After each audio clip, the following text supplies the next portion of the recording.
മാന്യ പ്രേക്ഷകർക്ക് എൻ്റെ പ്രണാമം. അടുത്ത കാലത്ത് മതപരിവർത്തനത്തെക്കുറിച്ചുള്ള ധാരാളം സന്ദേശങ്ങൾ കേരളമെമ്പാടും പ്രചരിക്കുന്ന വേളയിൽ കുറേ വ്യക്തികൾ ഇറ്റലിയിൽ നിന്നും അതേപോലെ തന്നെ കേരളത്തിനകത്ത് ചിലരും ചില പുസ്തകങ്ങളൊക്കെ വായിച്ച് പ്രജാപതി യാഗം എന്നൊരു സങ്കല്പത്തെക്കുറിച്ച് വേദത്തിൽ പറയുന്നുണ്ടോ സാറേ എന്ന് ചോദിക്കുകയുണ്ടായി. അതിനുള്ള മറുപടിയാണ് ഞാനിപ്പോൾ പറയുന്നത്.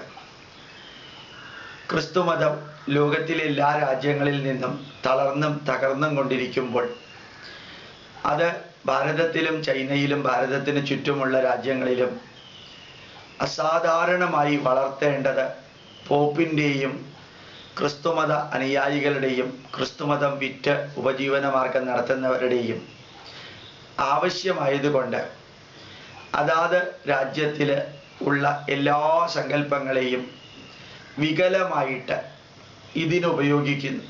യേശു ക്രിസ്തുവിനെയും ബൈബിളും വിൽക്കാനായിട്ട് തനി കച്ചവട മനോഭാവത്തോടു കൂടി ഉപയോഗിക്കുന്നതിൻ്റെ പരിണത ഫലമാണ് പ്രജാപതി യാഗം എന്നൊരു സങ്കല്പം ഉണ്ടാക്കിയത്.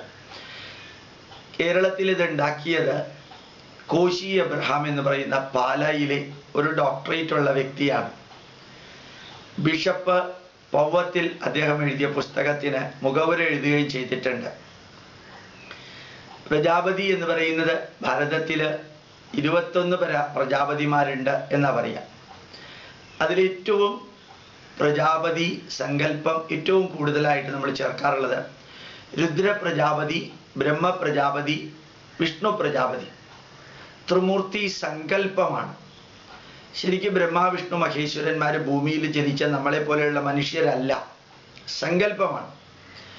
അവർക്ക് ത്രിശക്തി സങ്കല്പവുമുണ്ട്, സരസ്വതി ലക്ഷ്മി പാർവതി സങ്കല്പവുമുണ്ട്.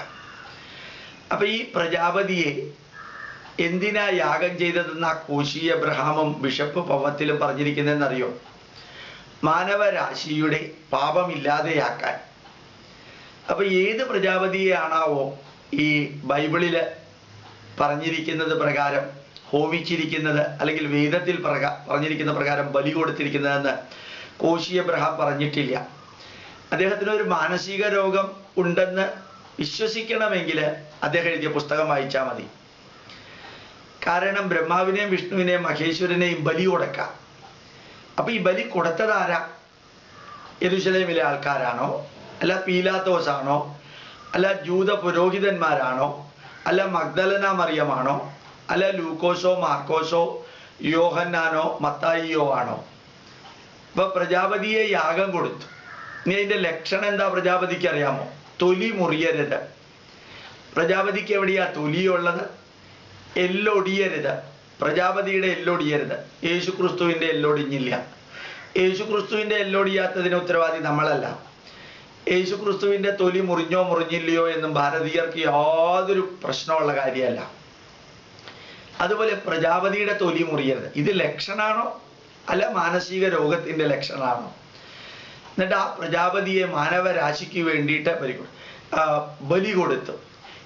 മാനവരാശിയുടെ തിന്മയ്ക്ക് വേണ്ടിയിട്ട് വഴിയെ കൂടെ പോകുന്ന ആരെങ്കിലും ബലി കൊടുക്കുന്ന ഒരു സംസ്കാരം ക്രിസ്ത്യാനികൾക്ക് മാത്രമുള്ളതാണ്. പൂജപ്പുര സെൻട്രൽ ജയിലിലുള്ളവരുടെ പാപത്തിനും കുറ്റകൃത്യത്തിനും ക്രിമിനൽ പരിപാടികൾക്കും പ്രായശ്ചിത്തമായിട്ട് വഴിയെ കൂടെ പോകുന്ന ഒരാളെ കയറ്റി കുരിശിലേറ്റുക. എന്ത് നല്ലൊരു സങ്കല്പം അല്ലേ? നിങ്ങൾക്ക് എന്ത് തോന്നുന്നു? ഇത് വഴിയെ കൂടെ പോകുന്നവനെ കൊടുക്കാം. നമ്മുടെ രാവിലെ ബീഫും മട്ടനും കൊടുക്കാൻ വേണ്ടി ഒരു പശുവിനെ കൊല്ലുമ്പോൾ ആ പശു വിചാരിക്കുകയാണ് ലോകത്തിലുള്ള എല്ലാ പശുക്കളുടെയും പാപം ഏറ്റെടുത്ത് എന്നെ ഇവര് കൊല്ലുകയാണെന്ന് വിചാരിച്ചാൽ എങ്ങനെ ഇരിക്കും? അങ്ങനെ അതിവികൃതവും പരമ്പര വിഡ്ഢിത്തവുമുള്ള ഒരു സങ്കല്പം അത് ഹിന്ദു ദേവതയുടെ തലയിൽ കൊണ്ടുവയ്ക്കുക. എന്താ കാരണം എന്നറിയാമോ? പ്രജാപതി യാഗം എന്നൊക്കെ പറഞ്ഞാൽ ഞങ്ങൾക്കിതെല്ലാം അറിയാമെന്ന് ഹിന്ദുക്കൾ ധരിക്കുകയും ചെയ്യും. ഹിന്ദു ധർമ്മത്തിൻ്റെ മഹത്വമായ സന്ദേശമാണ് ക്രിസ്ത്യാനികൾ ഇപ്പോൾ സ്വീകരിച്ച് പ്രചരിപ്പിക്കുന്നത് എന്ന് ധരിക്കുകയും ചെയ്യും. അതുകൊണ്ട് നമുക്ക് ക്രിസ്തുമതം സ്വീകരിക്കാമെന്ന് ധരിക്കുകയും ചെയ്യുമെന്ന കുറുക്കൻ്റെ ബുദ്ധിയാണ് ഈ ബിഷപ്പുമാരുടെയും ഇതേപോലെയുള്ള കോശി എബ്രഹാമിൻ്റെയും അതേപോലെ തന്നെ കോടുകുളഞ്ഞി എന്ന് പറയുന്ന ഒരു സ്ഥലത്ത് മാത്യു ചെറിയാൻ എന്ന് പറയുന്ന ഒരാളുണ്ട്. ചിലപ്പോൾ അദ്ദേഹം ജോർജ് ചെറിയാൻ എന്നും അറിയപ്പെടുന്നു. അവിടെയുള്ള മിൽമയിലെ വെറ്റിനറി ഡോക്ടറാണ്. അദ്ദേഹവും ഇതേപോലെ പുസ്തകങ്ങൾ എഴുതിയിട്ടുണ്ട്. കാട്ടാക്കടയിലെ ഗമായേൽ എന്ന് പറഞ്ഞ 85 വയസ്സായിട്ടുള്ള ഒരാളുണ്ട്. എൻ്റെ വീട്ടിൽ വന്ന് കണ്ടിരുന്നു. മാനസിക രോഗം ഉണ്ടെന്നൊന്നും എനിക്ക് തോന്നണില്ല. അദ്ദേഹവും പ്രജാപതി യാഗത്തെക്കുറിച്ച് എഴുതിയിട്ടുണ്ട്. അദ്ദേഹം എന്ന് പറയണോ അയാളെന്ന് പറയണോ എന്ന് എനിക്ക് അറിഞ്ഞൂടാ. കൽപ്പറ്റയിൽ ഒരാളുണ്ട്, ബെഞ്ചമിൻ എന്നാണ് അയാളുടെ പേര്. അയാൾ പ്രജാപതി യാഗത്തെക്കുറിച്ചാണ് എഴുതിയിരിക്കുന്നത്. ഇങ്ങനെ ധാരാളം പേരുണ്ട്. ഇപ്പോൾ വയലാർ മൈക്കേൽ എന്ന് പറഞ്ഞ ബാംഗ്ലൂർ ഒരാളുണ്ട്. അത് വേറെ രൂപത്തിലാണ് എഴുതുന്നത്. ബൈബിളിലെ വരികൾ എടുക്കുക, അതിനിടയ്ക്ക് ഉപനിഷത്തുക്കൾ ചേർക്കുക. എന്ത് എളുപ്പം അറിയാം.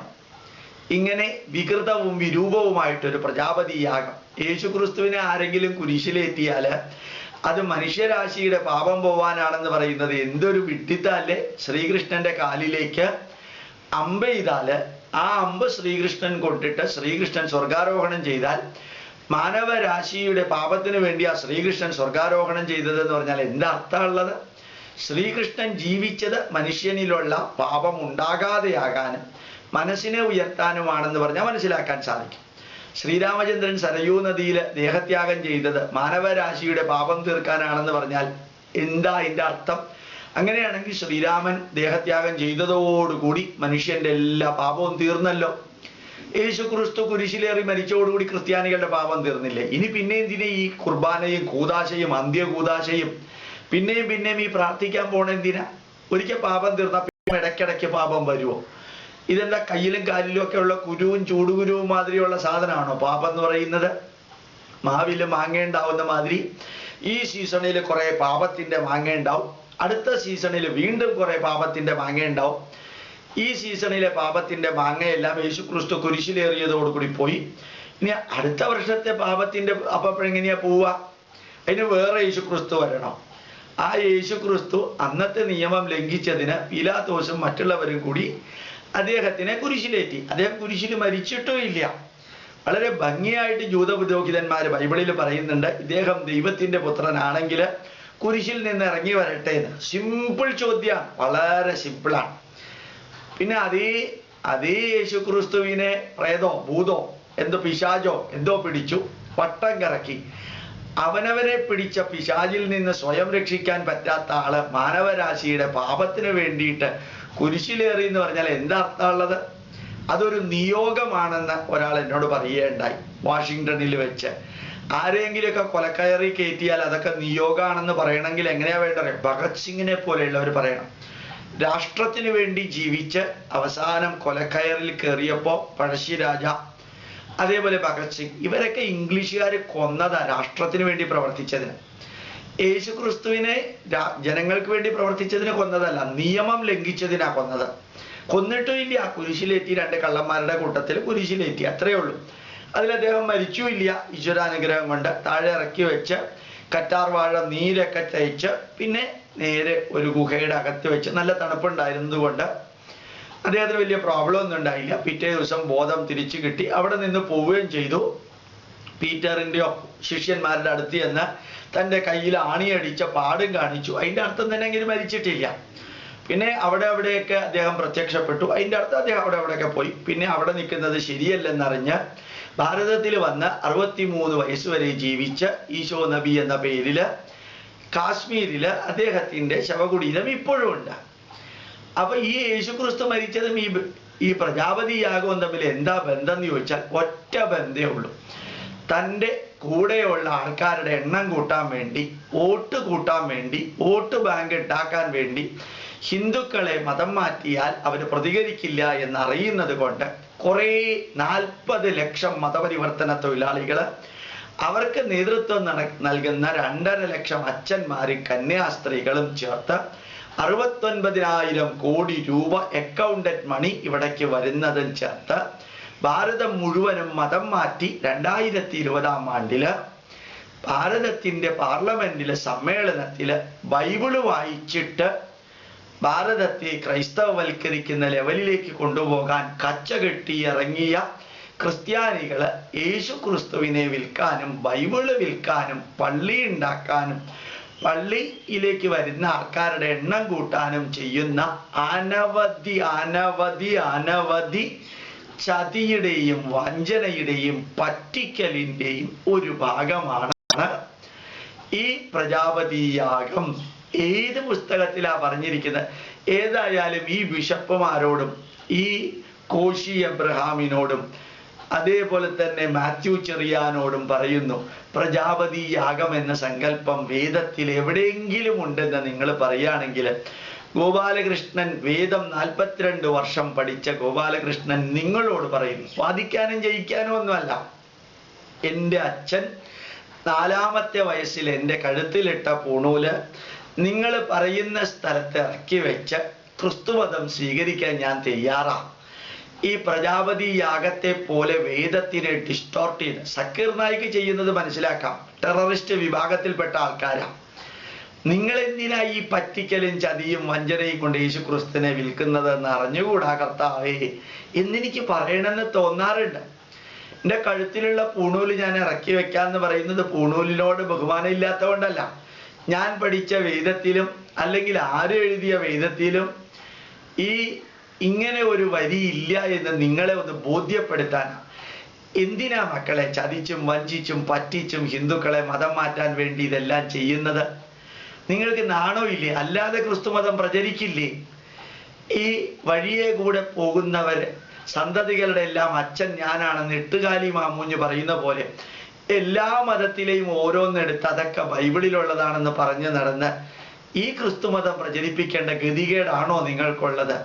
സത്യമേ നിലനിൽക്കുള്ളൂ എന്നുള്ളത് ഉറപ്പാ.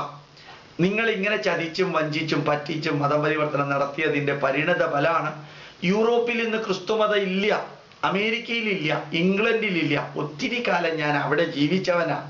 ഗവേഷണത്തിന് വേണ്ടി ബയോകെമിസ്ട്രി പഠനത്തിന് വേണ്ടി പോയവനാ.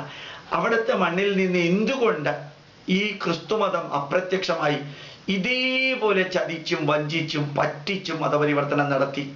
യേശു ക്രിസ്തുവിൻ്റെ പേരിൽ മിഷണറിയായി പോയവരെല്ലാം അവിടുത്തെ സ്ത്രീകളില്, പാവപ്പെട്ട സ്ത്രീകളിൽ ഗർഭം ഉണ്ടാക്കി കുറേ കുട്ടികളെയും ജനിപ്പിച്ച് അതാത് രാജ്യങ്ങളിൽ പോയി പോപ്പ് നിരന്തരം മാപ്പ് പറയേണ്ട അവസ്ഥ ഉണ്ടാക്കിയത് നിങ്ങളെപ്പോലെ ചിലരാ.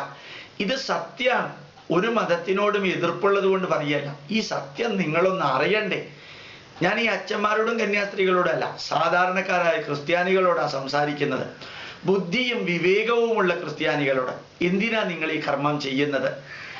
എണ്ണം കൂട്ടിയിട്ട് എന്ത് കിട്ടാനാ നിങ്ങൾക്ക്? ഈ രാഷ്ട്രത്തിൻ്റെ ഭരണം ഏറ്റെടുക്കാനാ. ഏറ്റെടുത്താൽ തന്നെ എന്താണോ ഇപ്പൊ അമേരിക്കയിലും ഇംഗ്ലണ്ടിലും യൂറോപ്പിലും സംഭവിച്ചത്, ഇത് പിന്നീട് ഭാരതത്തിൽ സംഭവിക്കില്ലേ? നിങ്ങൾക്ക് ഇങ്ങനെ എണ്ണം കൂട്ടിയാൽ സത്യം തിരിച്ചറിയുന്ന കാലഘട്ടത്തിൽ ജനങ്ങൾ പ്രതികരിക്കില്ലേ?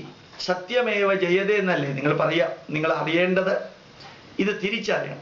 ഇതുമാതിരിയുള്ള മതപരിവർത്തനം നിർത്തിയില്ലെങ്കിൽ ഹിന്ദു ബോധവാനായി വരികയാണ്. എത്രയെല്ലാം ഹിന്ദുക്കളെ പറ്റിച്ചിട്ടാണോ അങ്ങോട്ട് കൊണ്ടുപോയത്, ഒരു കാലം വരും അവരെല്ലാം തിരിച്ചു കൊണ്ടുവരുന്ന കാലം. സത്യം, ധർമ്മം, നീതി, ന്യായത്തിൻ്റെ പുറത്ത് ആരെയും മതം മാറ്റാത്ത എല്ലാവർക്കും നന്മ വേണമെന്ന് പ്രാർത്ഥിച്ച, ലോകാ സമസ്ത സുഖിനോ ഭവന്തു എന്ന് പ്രാർത്ഥിച്ച, ഭാരതീയാഹ സമസ്ത സുഖിനോ ഭവന്തു എന്ന് പ്രാർത്ഥിക്കാത്ത, ഹൈന്ദവാഹ സമസ്ത സുഖിനോ ഭവന്തു എന്ന് പ്രാർത്ഥിക്കാത്ത ഈ സനാതന ധർമ്മത്തിലെ ജനതയെ മതപരിവർത്തനം നടത്തുന്നത് ഗോപാലകൃഷ്ണന് ഭയവും നിരാശയും ഒന്നുമില്ല. ഒന്ന് മാത്രമുള്ളത്, ഈ ചതിച്ചും വഞ്ചിച്ചും പറ്റിച്ചും അവഹേളിച്ചും അപകീർത്തിപ്പെടുത്തിയും പണ്ട് ഹിന്ദുക്കളായിരുന്ന ഭാരതീയര് തന്നെയാണല്ലോ ഇപ്പൊ ഈ ക്രിസ്തുമതം വണ്ടിച്ചരക്ക് പോലെ ചന്തകളിൽ വിൽക്കുന്നത് എന്നറിയുമ്പോൾ തോന്നുന്ന നിരാശയും ദുഃഖവും മാത്രമേ എൻ്റെ മുമ്പിലുള്ളൂ. പ്രണാമം, നമസ്കാരം.